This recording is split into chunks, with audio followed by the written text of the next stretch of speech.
Bismillahirrahmanirrahim. Assalamualaikum warahmatullahi wabarakatuh. Baik, pada kesempatan ini saya akan menjelaskan salah satu tokoh teori sosiologi klasik. Dalam ini adalah Max Weber dengan karyanya yang fenomenal, The Protestant Ethic and Spirit of Capitalism. Jadi Weber ini menyoroti agama ya. Dalam hal ini adalah agama Protestan dan pengaruhnya terhadap kapitalisme.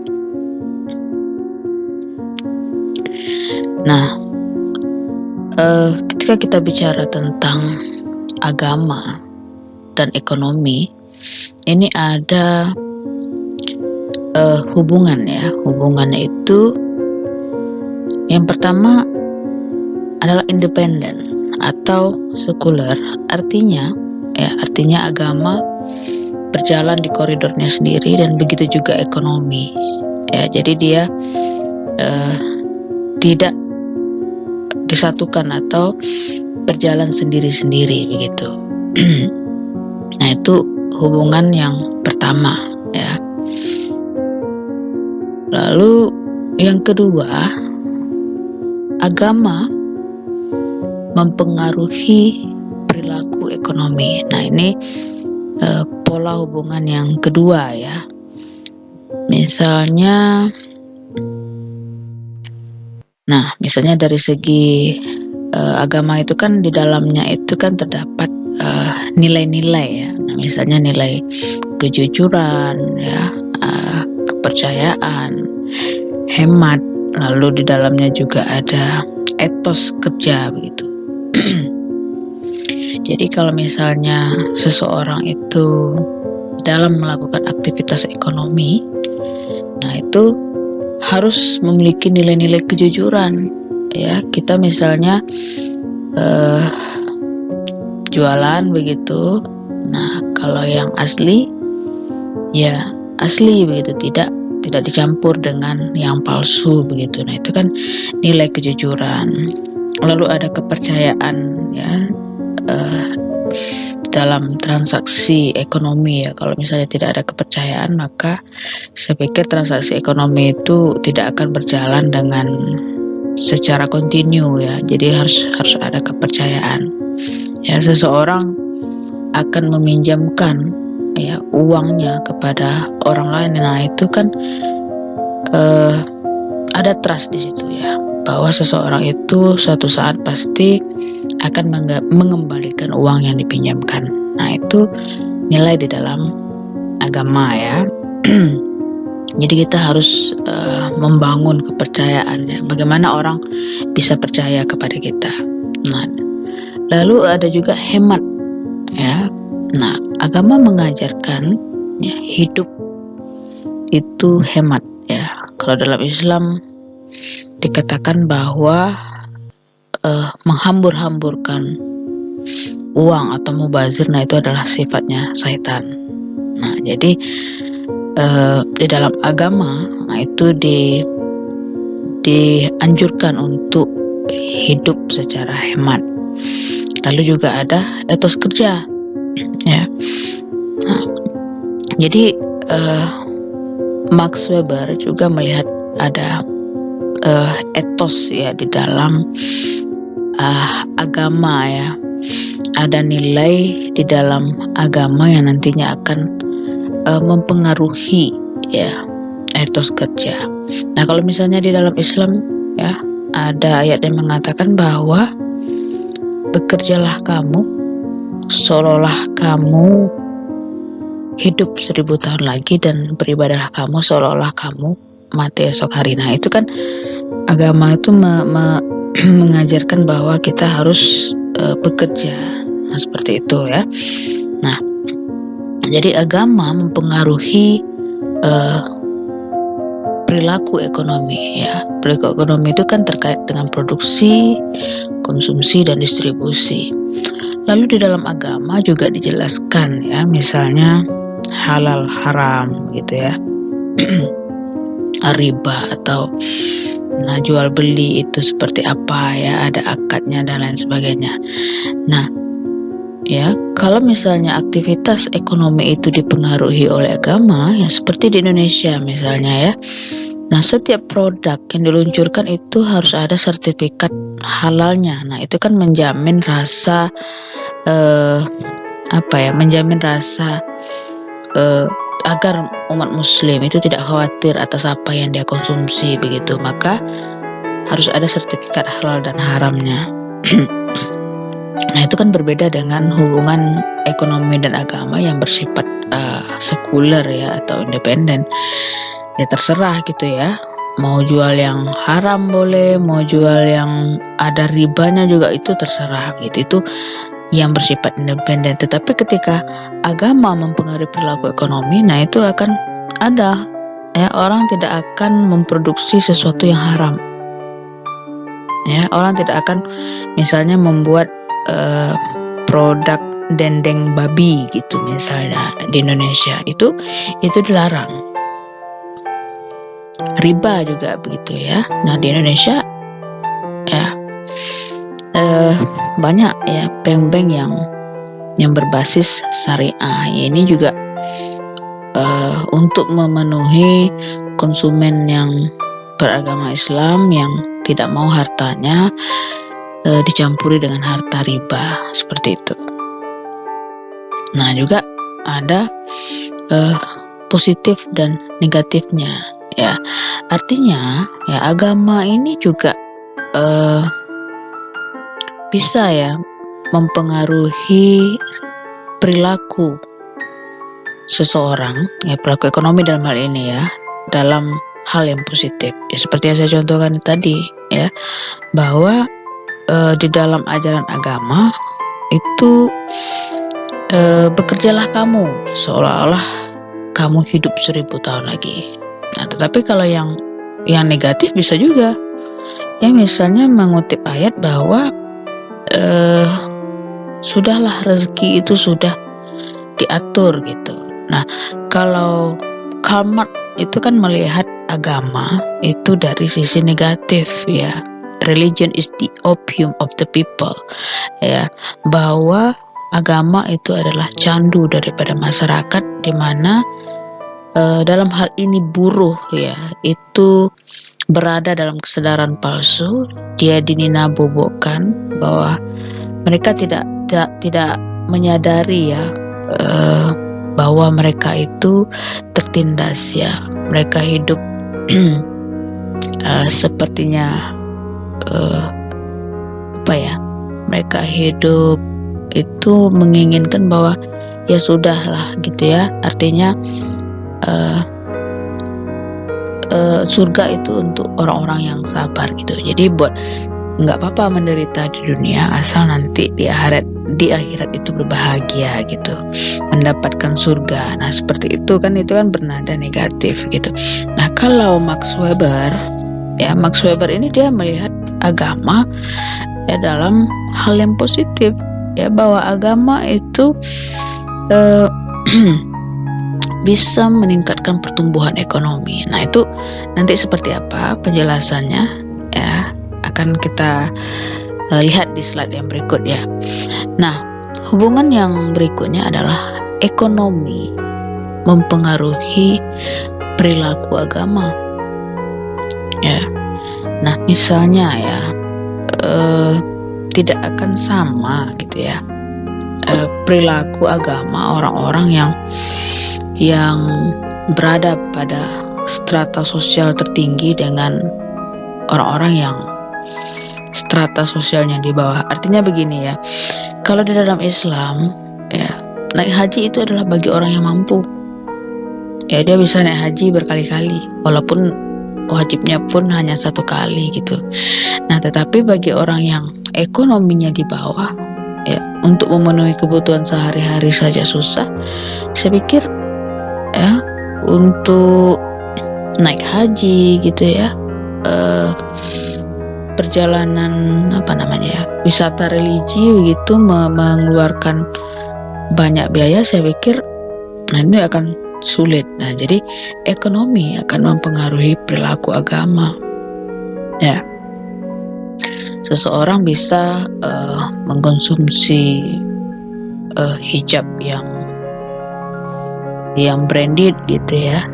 Ada juga orang yang tidak mampu ya, hanya ya hijab yang tidak branded. Nah, seperti itu ya. Nah, selanjutnya adalah komodifikasi agama. Artinya agama itu diperjualbelikan.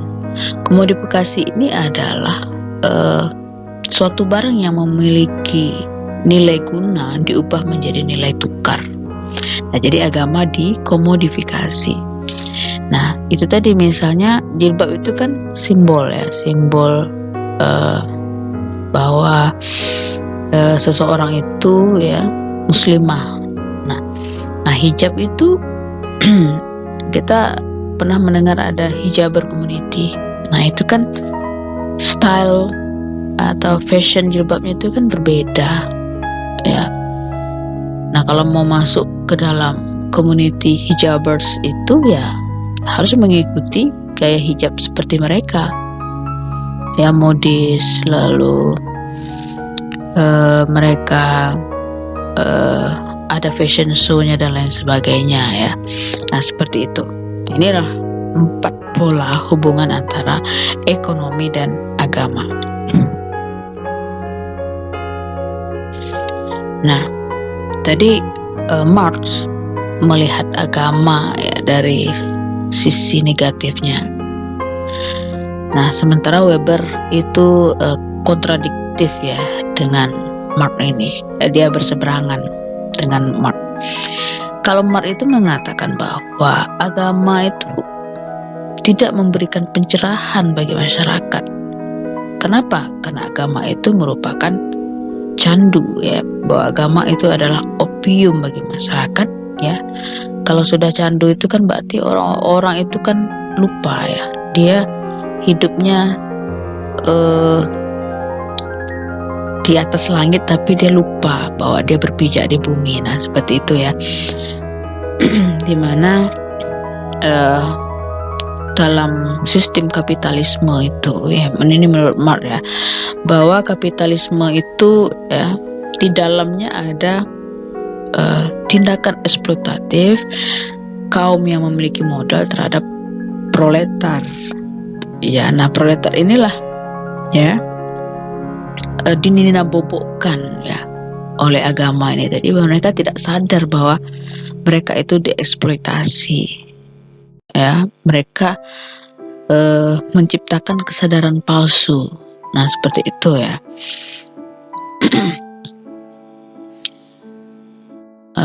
Agama itu apa ya, menurut Marx itu dijadikan alat ya, alat untuk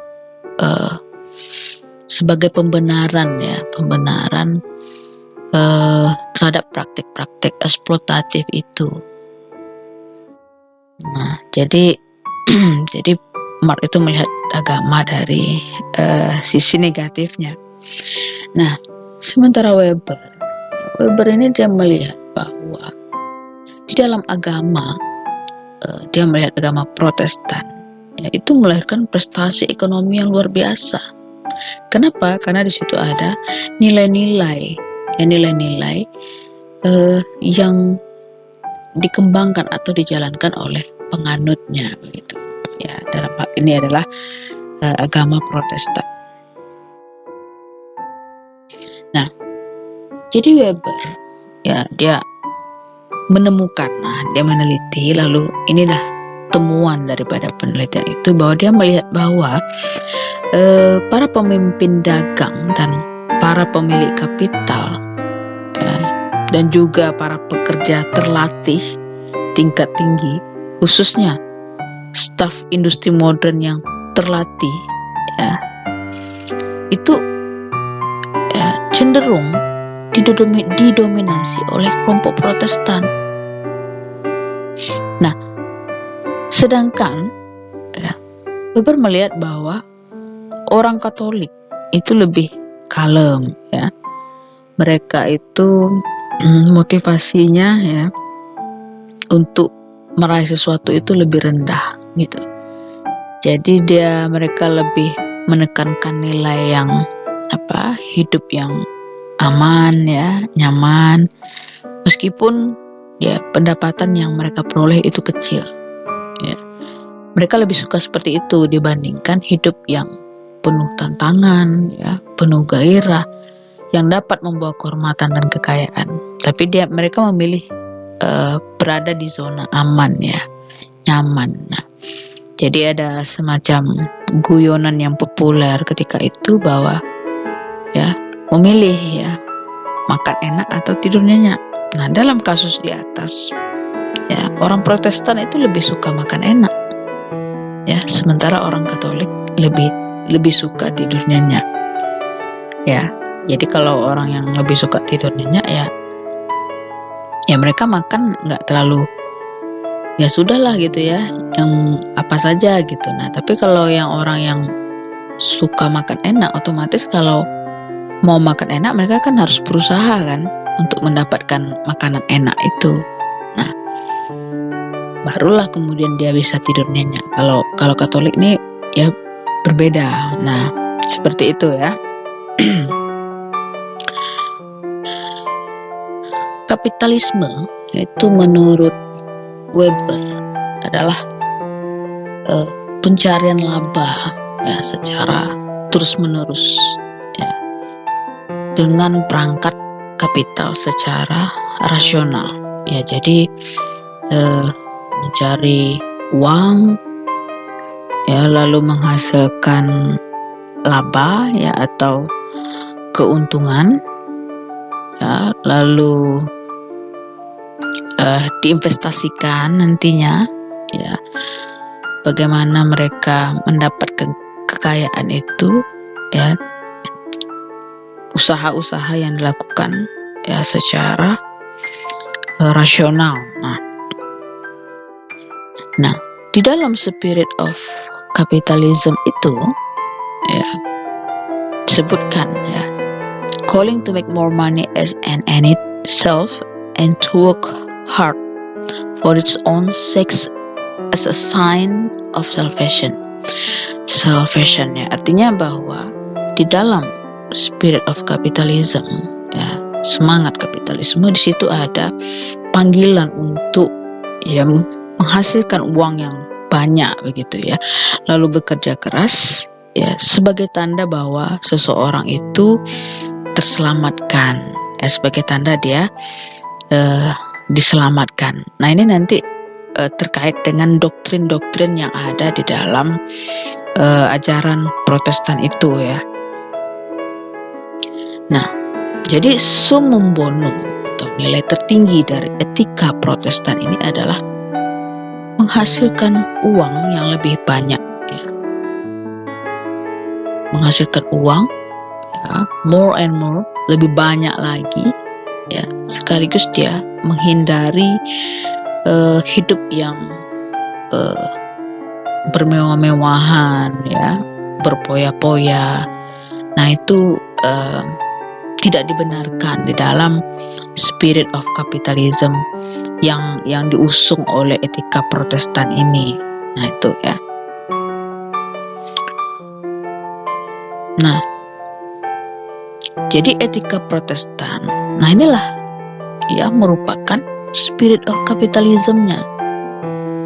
Nah, etika yang dimaksud itu seperti apa? Nah, misalnya ya, berkorban dan menyimpan untuk masa depan. Berkorban itu artinya ya, seseorang itu mengorbankan uang, mengorbankan tenaga, mengorbankan waktu, lalu menyimpannya untuk masa depan. Masa depan itu tidak hanya di dunia, tapi juga di akhirat. Ya. Nah, mereka kerja keras ya, mengorbankan ya waktu, tenaga dan uang itu tadi ya. Waktu, tenaga ya. Nah, uangnya bukan untuk berpoya-poya, tetapi untuk ditabungkan kembali gitu. Nah, lalu ada sikap yang rasional ya, kalkulatif dalam menghadapi hidup ini ya, berdasarkan untung dan ruginya begitu ya. Lalu ada kerja keras ya. Di dalam etika Protestan ini seseorang harus bekerja keras, seseorang harus bekerja tekun. Nah, untuk apa? Nanti kita akan lihat lagi doktrin yang ada di dalam etika Protestan ini ya. Lalu asketisisme ya, hidup hemat. Nah, ini yang ditekankan di dalam etika Protestan ini. Nah, Calvinisme itu adalah sebuah sistem teologis ya, dan pendekatan ya kepada kehidupan Kristen dari kekristenan Protestan yang menekankan kedaulatan pemerintahan Allah ya atas segala sesuatu. Nah, pelopor gerakan ini adalah ya Prancis Johannes Calvin ya. Nah, doktrin yang ada di dalam Calvinisme ini yang pertama adalah total depravity ya, depravity, kerusakan total, bahwa manusia itu lahir yaitu dia di dalam kondisi berdosa ya, jadi ada dosa warisan yang dia bawa. Nah, selanjutnya adalah unconditional atonement, artinya ya pemilihan tanpa syarat, di mana Tuhan ya memilih ya siapa yang akan dia selamatkan, siapa yang tidak dia selamatkan. Nah, ini artinya sudah ditentukan ya, artinya doktrin tentang takdir ya. Nah, selanjutnya adalah limited atonement ini tadi ya, penebusan dosa. Ya, penebusan dosa itu terbatas ya. Yang diselamatkan adalah hanya orang-orang tertentu. Nah, ini ya menimbulkan kecemasan nanti bagi umat gitu ya, umat Protestan ini. Ya, siapa orang-orang yang akan diselamatkan itu gitu? Siapa orang-orang yang akan mendapatkan kecelakaan gitu? Keberkahan atau kecelakaan. Nah, itu tidak diketahui. Irresistible grace ya, anugerah yang tidak dapat ditolak, artinya ya ada orang-orang yang dianugerahi keselamatan ya, ada orang-orang yang diselamatkan, dan ini adalah sebuah anugerah ya. Nah, ketika orang itu diselamatkan ya, dan mereka ini dianugerahi hidup yang baik gitu, nah ini adalah mereka ini adalah ditakdirkan ya, ditakdirkan bahwa hidupnya pasti juga baik.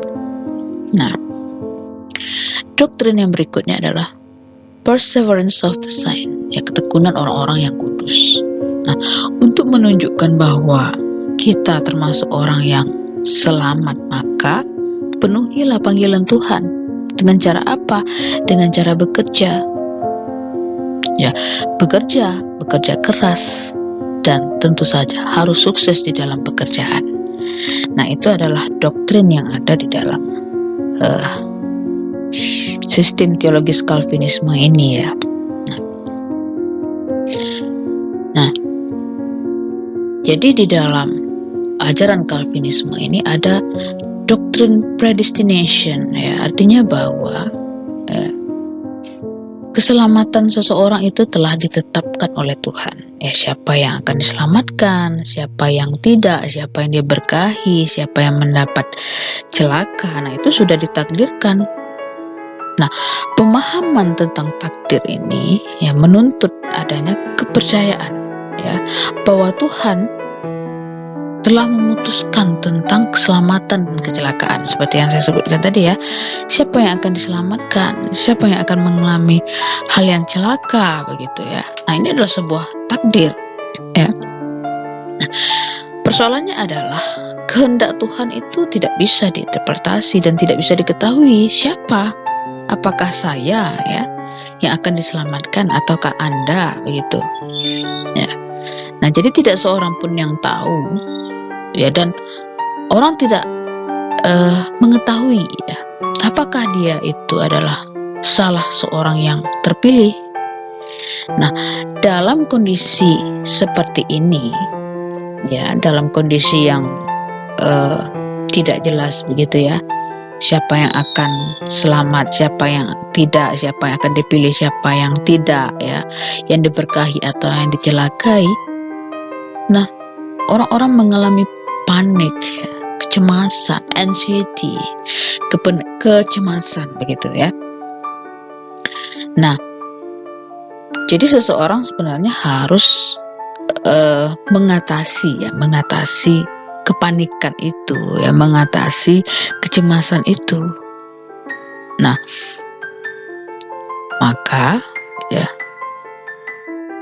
untuk meyakinkan orang lain dan diri sendiri bahwa mereka itu adalah orang yang terpilih atau terselamatkan, ya, para pengikut Calvinisme ini dia harus bekerja keras, ya, berkorban, ya, demi masa depan, ya, karena Tuhan itu hanya memilih mereka yang tekun, bekerja dengan tekun, ya.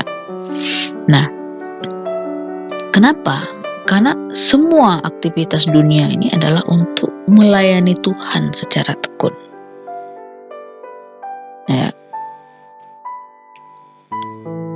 Nah, jadi ya,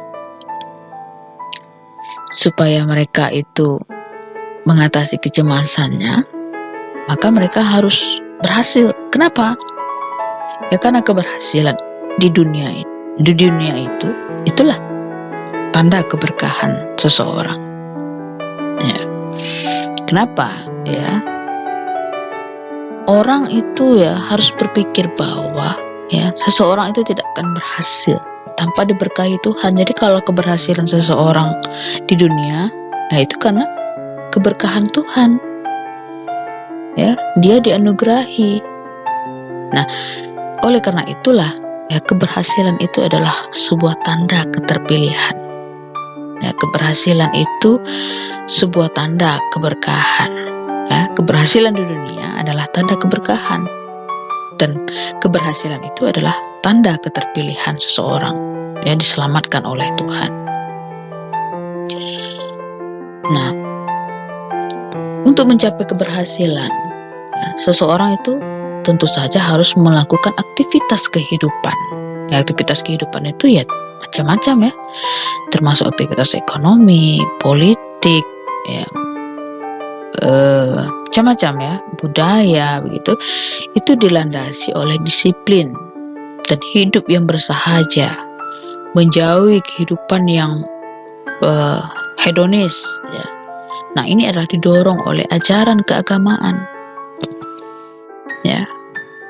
Jadi kalau orang yang hedonisme, ya, bahwa kenikmatan duniawi itu adalah segala-galanya, ya, bahwa hidup ini hanya satu kali, ya, mereka akan melakukan apa saja untuk memenuhi hasrat hedonismenya itu.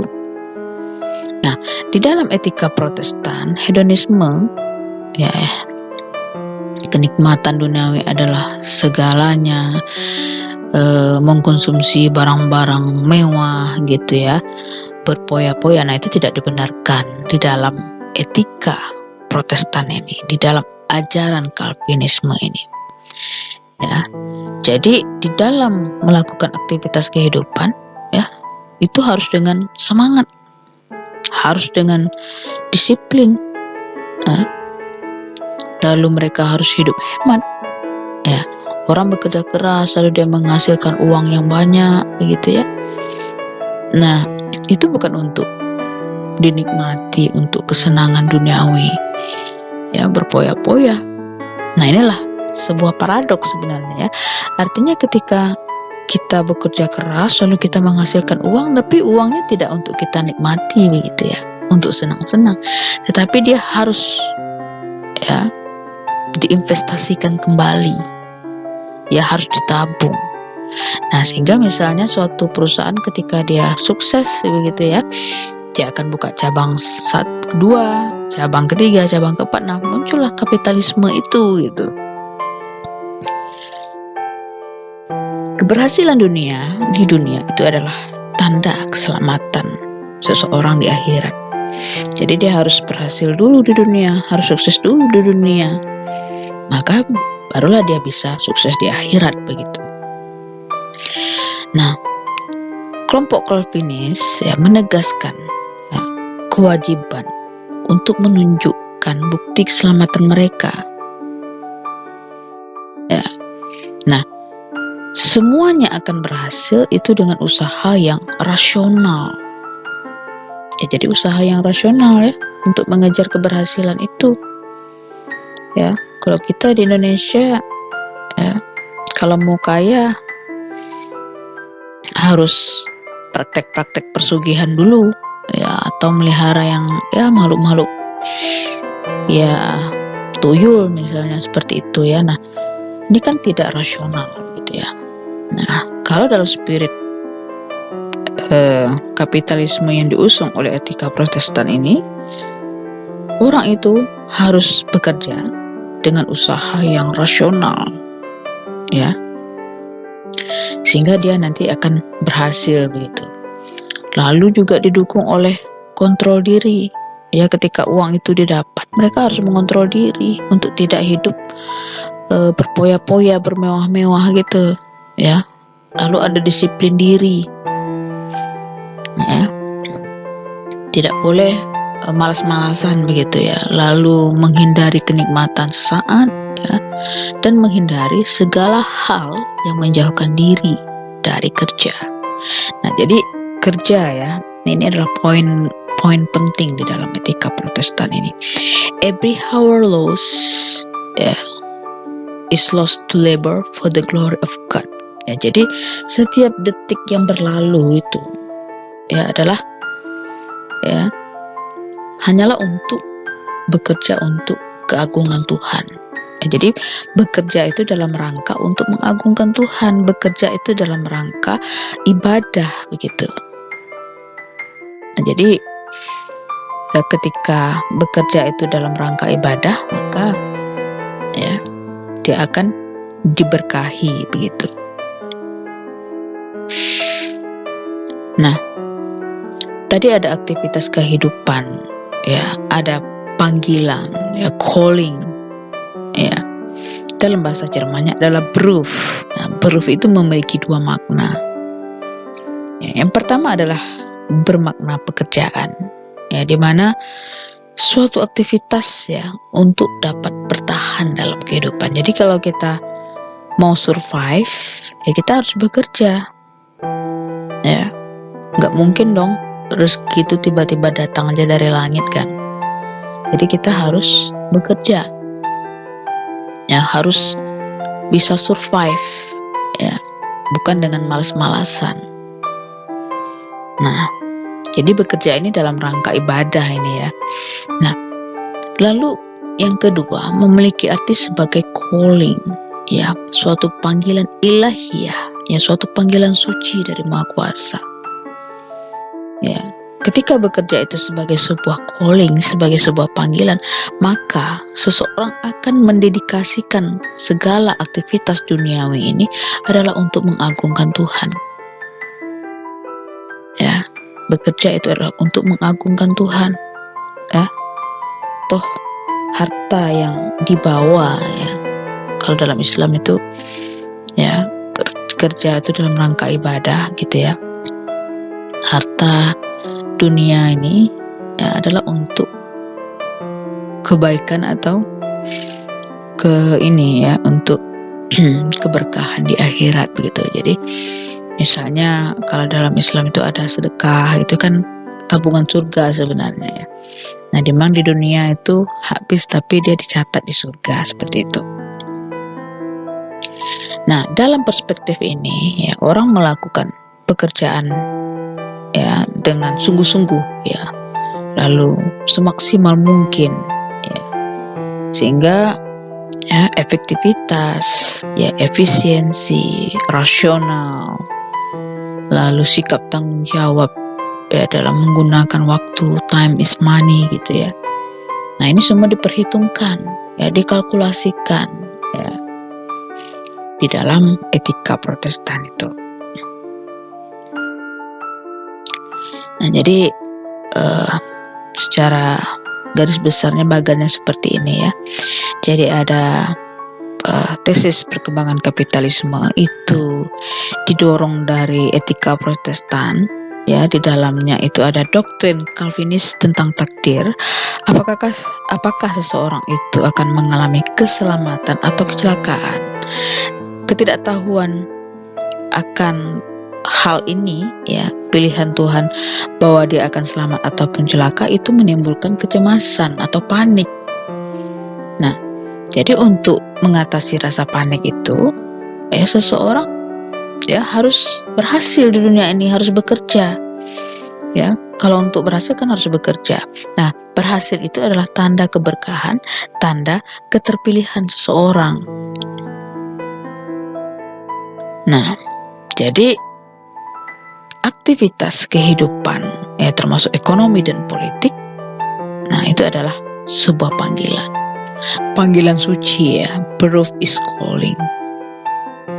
Nah, jadi seseorang itu harus bekerja sungguh-sungguh ya, bekerja dengan maksimal, lalu menerapkan hidup disiplin dan bersahaja, menjauhi kehidupan yang bersenang-senang ya.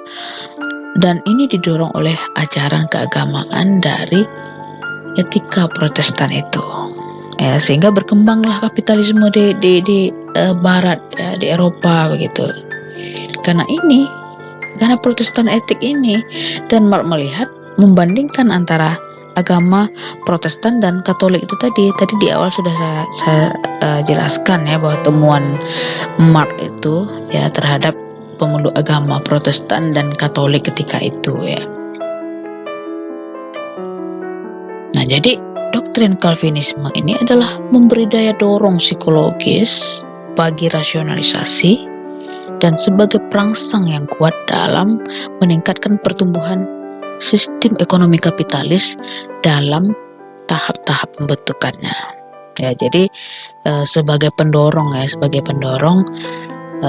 kapitalisme ya, mereka kan bekerja menghasilkan uangnya tidak dihambur-hamburkan, tidak dikonsumsi secara berlebihan, tetapi dia tabung, dia hidup hemat, dia investasikan kembali sehingga berkembang ya, perusahaan satu muncul lagi perusahaan 2, 3, dan 4 dan seterusnya. Nah, ini sehingga terjadilah kapitalisme.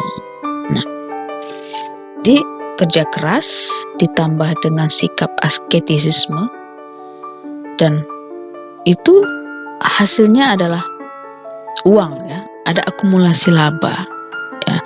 Jadi uangnya tidak dihambur-hamburkan ya, ada akumulasi laba di situ.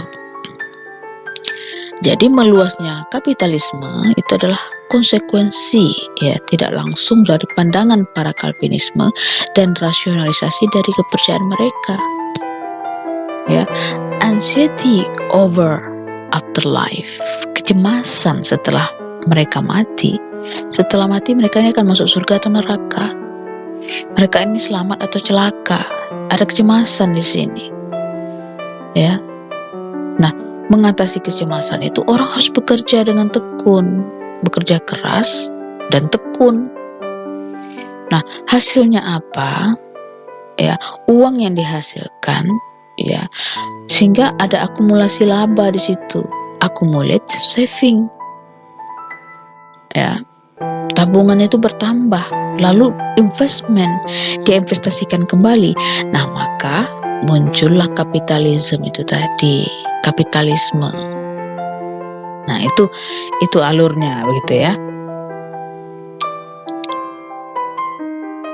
Nah, jadi ya, kapitalisme ya, itu bukan hanya soal ketamakan ekonomi ya, tetapi ya, semangat kapitalisme itu ya mendorong keberhasilan ekonomi ya. Di dalamnya itu ada sistem moral, ada etis, ada suatu etos. Nah, itu etika Protestan itu tadi ya. Nah, jadi pengubahan pengejaran keuntungan itu menjadi suatu etos ya yang penting di barat. Protestantisme adalah tulang punggung sistem moral yang menghasilkan ekspansi pencarian keuntungan yang belum pernah terjadi sebelumnya, yang pada akhirnya menghasilkan sistem kapitalis. Ada sistem moral yang menghasilkan ekspansi. Sistem moral itu yang saya jelaskan itu tadi, kedisiplinan, hemat, bersahaja, kerja keras, begitu. Mencari laba, tapi menghasilkan sistem kapitalisme, begitu. Pertumbuhan ekonomi yang positif. Weber ini dia membandingkan agama-agama yang ada di timur dan agama yang ada di dunia barat, gitu. Nah, ini terkait jalan-jalan menuju keselamatan, Nah, kalau di barat itu asketisme duniawi, sedangkan agama timur itu otherworldly ascetism, jadi dunia lain, begitu, artinya bukan dunia yang sekarang, tetapi dunia setelah berakhir ini, akhirat, begitu. Nah, jadi jalan-jalan menuju keselamatan itu ada hidup disiplin, hemat, mengejar keuntungan, serba rasional. Nah, sikap rasional dan penuh kalkulasi, inilah yang mendasari jiwa asketisme dunia barat. Jadi mengejar keuntungan, mengejar duniawi itu nggak masalah, begitu. Tapi harus hidup hemat. Nah, itu pula jadi ada paradoks di dalamnya itu. Nah, di agama-agama timur otherworldly ascetism sebagai nilai budaya yang tidak bisa mendorong lahirnya kapitalisme. Mereka menjauhi dunia, gitu. Orientasi hidup mereka adalah kehidupan nanti di dunia sana dan bukan di dunia ini dan sekarang, gitu. Nah, ini bedanya jalan-jalan menuju keselamatan menurut Weber di orang-orang yang di dunia barat dan dunia agama-agama di timur, begitu. Jadi mengapa ada agama-agama tertentu yang mendorong untuk kapitalisme, tetapi ada agama yang justru tidak tercipta ada kapitalisme itu. Nah, kita lihat di Cina, nih, di Weber melihat agama yang ada di Cina, gitu, membandingkan barat dan Cina. Jadi barat dan Cina ini keduanya itu mempunyai prasyarat untuk perkembangan kapitalisme. Misalnya di Cina itu ada industri yang besar, dengan kapasitas yang besar, lalu dengan karyawan yang banyak, bekerja secara massal. Lalu ada juga tradisi kegairahan yang kuat untuk memperoleh keuntungan dan persaingan yang tidak mengindahkan moral. Lalu ada gilda-gilda yang sangat kuat. Lalu ada populasi yang terus berkembang, dan pertumbuhan terus-menerus dalam bidang logam-logam berharganya. Artinya di sini kondisi-kondisi yang ada di Cina yang seharusnya itu cocok untuk perkembangan kapitalisme. Nah, ini menimbulkan pertanyaan bagi Weber, dengan persyaratan-persyaratan material ini, mengapa justru kapitalisme itu tidak terbentuk, tidak muncul di Cina?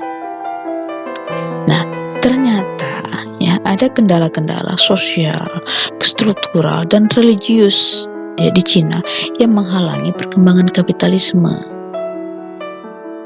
Nah, jadi kita lihat, Nah, jadi Weber melihat dua sistem ide religius yang dominan di Cina, itu Konfusianisme dan Taoisme. Menurut Weber, karakteristik keduanya itu menghalangi perkembangan suatu semangat kapitalisme. menghalangi justru, ya berbeda dengan uh, di barat itu tadi. Ya, apa ya sebenarnya yang ada dalam ajaran ini gitu ya. Nah, ini sifat sentral pemikiran Konfusian ialah penekanannya pada pendidikan kesusastraan ya, sebagai prasyarat untuk mendapat jabatan dan status sosial. Jadi sastra ya, kesusastraan gitu. Lalu untuk memperoleh suatu posisi di dalam strata penguasa, seseorang harus menjadi anggota kaum sastrawan. Ya. Selanjutnya adalah pergerakan ya, mendaki hierarki ya, tangga-tangga pelapisan sosial begitu ya. Itu didasarkan pada suatu sistem ide yang menguji pengetahuan kesusastraan ya, bukan pengetahuan teknis ya, untuk menjalankan jabatan tersebut. Lalu hal yang dinilai, yang diuji adalah apakah ya, pikiran individu itu dipenuhi dengan kebudayaan, dan apakah dicirikan oleh cara-cara berpikir yang sesuai dengan seseorang yang manusia yang terkategori berbudaya. Nah, jadi menurut Weber bahwa Konfusianisme itu mendorong pendidikan kesusastraan yang kebuku-bukuan. Nah, jadi bukan pendidikan yang seperti teknik seperti itu ya. Ada yang ini ya, yang aplikatif lah begitu ya. Nah, kaum sastrawan yang dihasilkan oleh sistem demikian itu akhirnya melihat pekerjaan administratif tidak cocok bagi mereka. Jadi para sastrawan memiliki intelektualitas sastrawan belaka. Ya, jadi hanya yang berbau humanora saja ya, hanya ya, bukan yang aplikatif ya, seperti teknik industri seperti itu gitu. Nah, kaum sastrawan itu tidak memperhatikan keadaan ekonomi atau kegiatan-kegiatan ekonomi. Pandangan dunia kaum Konfusian itu pada akhirnya bertumbuh menjadi kebijakan negara. Nah, sehingga apa akibatnya? Bahwa negara Cina ya itu hanya terlibat secara minimal ya dalam mempengaruhi ekonomi secara rasional dan bagian lain dari masyarakat. Jadi dia tidak terlalu berpengaruh begitu ya di dalam di dalam bidang ekonomi begitu. Ya, mereka hanya budaya saja gitu ya, kesastraan saja. Nah, ini yang disorot oleh Weber.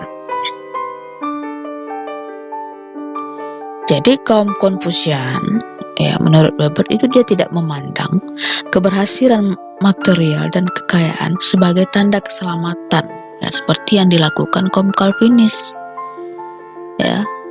Jadi tidak ada doktrin keselamatan seperti kaum Calvinis itu tadi ya. Keberhasilan di dunia ini ya nggak ada hubungan begitu ya. Jadi kaum Konfusian itu menerima saja hal-hal sebagaimana adanya.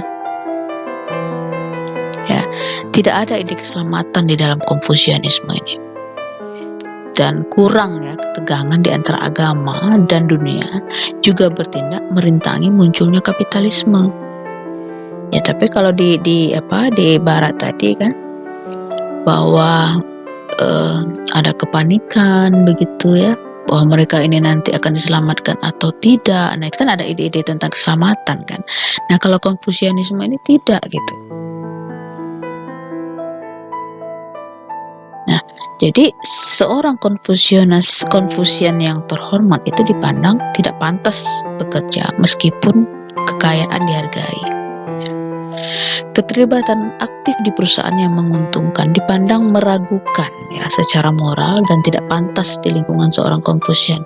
Jadi kalau seorang Konfusian gitu ya, mereka kalau bekerja di perusahaan yang yang mengejar materi ya begitu. Nah ini secara moral itu tidak baik lah begitu ya. Nah, tujuan yang didapat ya diterima untuk seorang terhormat ya, tujuan yang dapat diterima untuk seorang terhormat ya, demikian adalah posisi yang baik, bukan keuntungan yang tinggi. Jadi posisi di dalam kenegaraan begitu ya. Jadi kalau mereka mendapatkan posisi di sebuah kenegaraan, nah itu yang lebih terhormat daripada orang yang yang bekerja untuk mengejar kemewahan dunia lah begitu. Nah, jadi etika itu menekankan kecakapan seseorang yang terhormat ya, daripada keahlian yang terspesialisasi yang terbukti sangat bermanfaat untuk mengembangkan sistem kapitalis. Jadi kalau yang etika dalam Konfusianisme ini ya tidak menekankan kecakapan atau keahlian yang terspesialisasi ya, seperti yang ada di barat itu ya, yang lebih menunjang untuk sistem kapitalisme.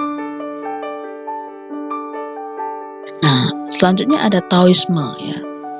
Nah, Weber memahami ya Taoisme itu sebagai agama Cina yang mistis, yaitu kebijakan tertinggi dianggap sebagai kesadaran psikis ya, suatu suasana pikiran dan bukan suasana rahmat yang diperoleh dengan berperilaku di dunia nyata ya. Hasilnya apa? Taoisme itu tidak bekerja dalam suatu cara rasional untuk mempengaruhi dunia luar.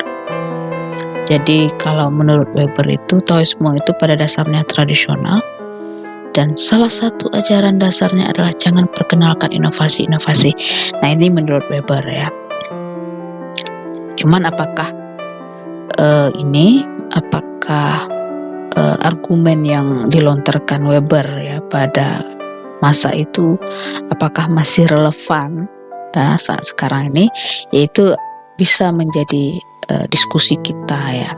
Nah, lalu sistem ide ya, seperti itu tidak mungkin menghasilkan perubahan-perubahan besar ya.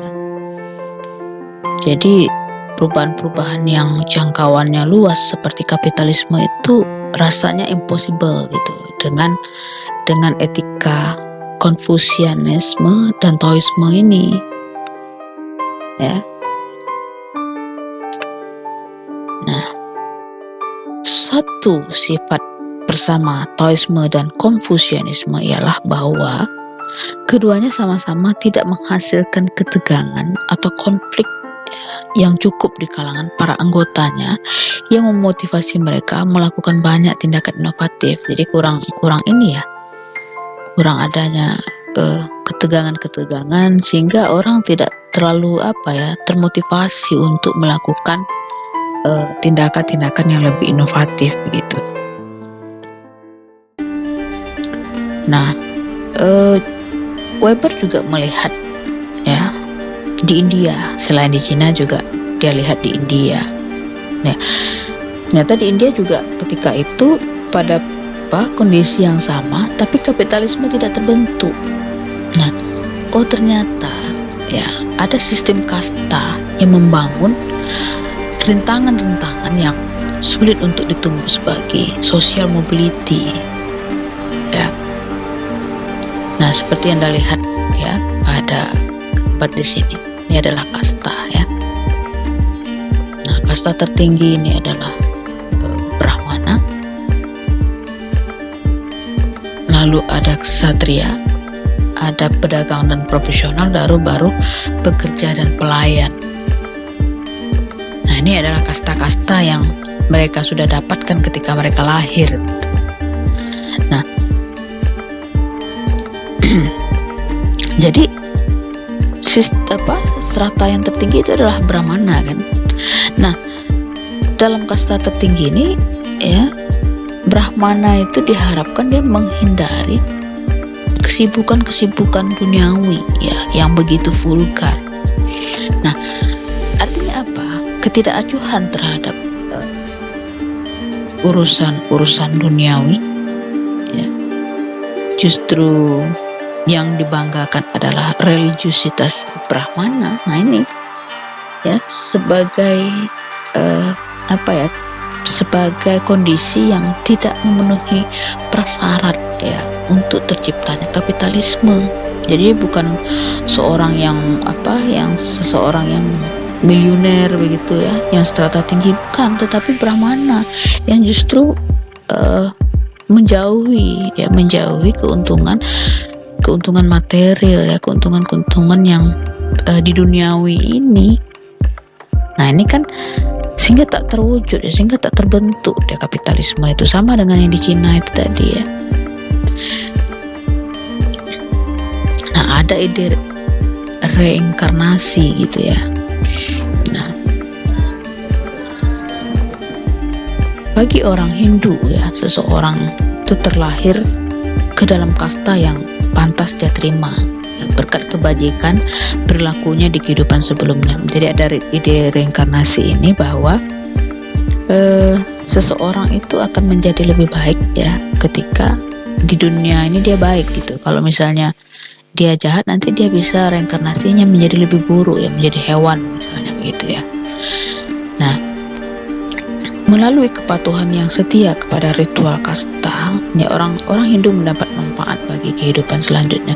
Jadi ada kehidupan ya setelah kematian, kehidupan selanjutnya, ada reinkarnasi. Jadi kalau orang itu baik ya reinkarnasinya juga baik gitu. Kalau jahat ya maka reinkarnasinya bisa menjadi hewan ya.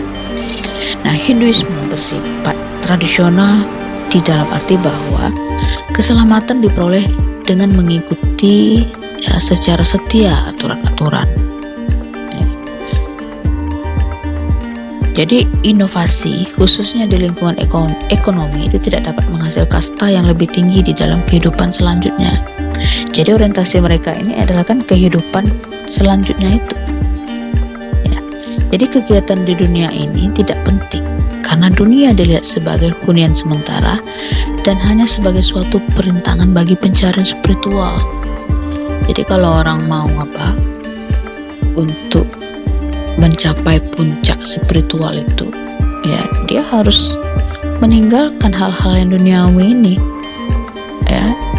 Seperti dalam agama Hindu ini misalnya ya, ada yang vegetarian misalnya ya, mereka tidak makan daging,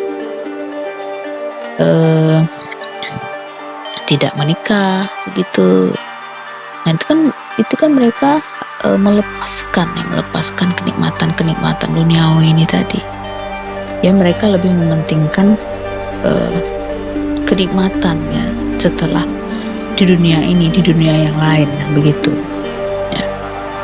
Jadi dengan cara-cara ini ya, sistem ide yang berkaitan dengan Hinduisme itu gagal menghasilkan jenis orang yang dapat menghasilkan suatu sistem ekonomi kapitalis ya, dan secara lebih umum ya, suatu masyarakat yang tertata secara rasional. Jadi kan untuk menghasilkan sistem ekonomi kapitalis itu kan dibutuhkan orang-orang yang mampu mengembangkan itu, mampu mengembangkan ilmu-ilmu yang aplikatif begitu, yang mampu menciptakan inovasi ya, bagaimana bisa menaklukkan dunia ini gitu loh, bukan malah menjauhkan diri dari duniawi. Nah kalau orang menjauhi kenikmatan, mencari keuntungan begitu ya, nah ini tidak akan terbentuk sistem kapitalisme itu tadi ya. Tidak boleh mencari harta berlebih-lebihan misalnya. Nah ini kan